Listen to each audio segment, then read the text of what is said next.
Apakah kau berpikir, kenapa sih programmer bisa memecahkan masalah rumit dengan sangat mudah? Jawabannya ada di berpikir komputasi. Tenang, ini bukan berarti kamu harus jadi komputer. Ini tentang cara berpikir sistematis yang bisa buat hidupmu jauh lebih mudah. Yuk, simak video ini. Jadi, apa sih itu berpikir komputasi? Berpikir komputasi adalah metode pemecah masalah yang menggunakan prinsip ilmu komputer. Meskipun tidak selalu melibatkan komputer, ini seperti meminjam otak komputer untuk menyelesaikan masalah. Konsep ini pertama kali diperkenalkan oleh seorang ilmuwan yang bernama Seymour Papert pada tahun 1980-an.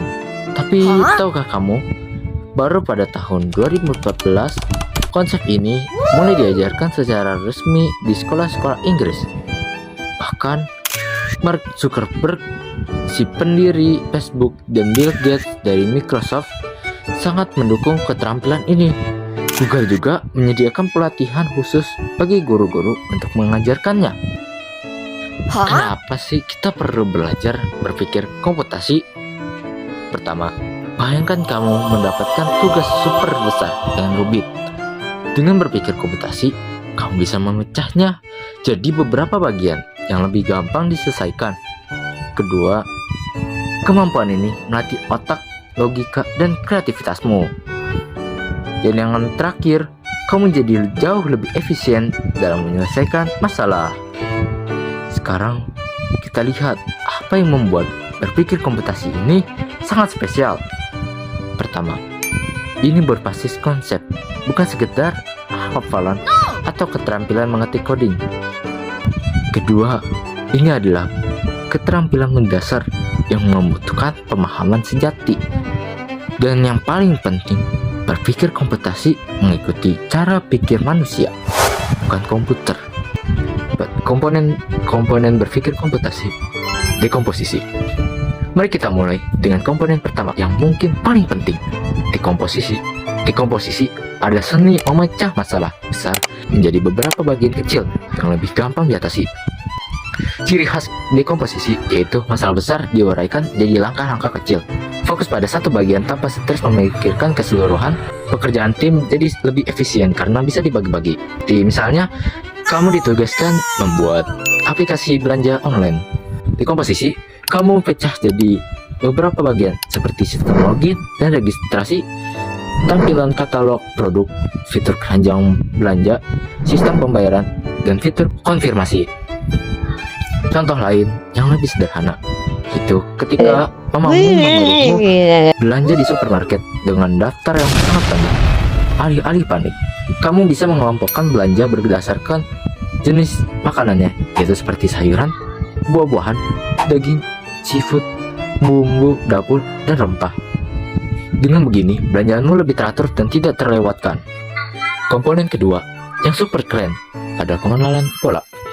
Pengenalan pola adalah kemampuan untuk melihat kemiripan, keteraturan, atau tren yang dalam data atau situasi. Ciri khasnya seperti menganalisa kejadian yang berulang, menemukan pola, dan membuat keputusan lebih cepat karena sudah hafal polanya. Contohnya, seperti memprediksi cuaca.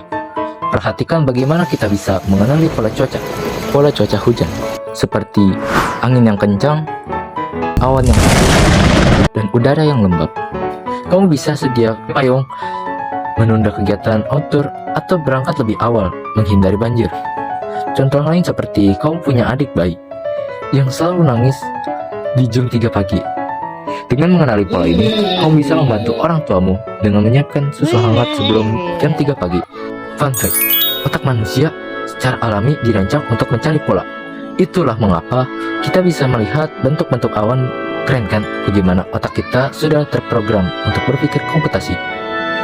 Kita lanjut ke komponen ketiga, yaitu abstraksi. Abstraksi adalah seni menyaring informasi penting dan mengabaikan detail yang tidak relevan. Ciri khasnya seperti fokus hanya pada informasi yang benar-benar dibutuhkan, membuang detail, menyederhanakan masalah. Contoh kerennya seperti seorang pelukis pemandangan.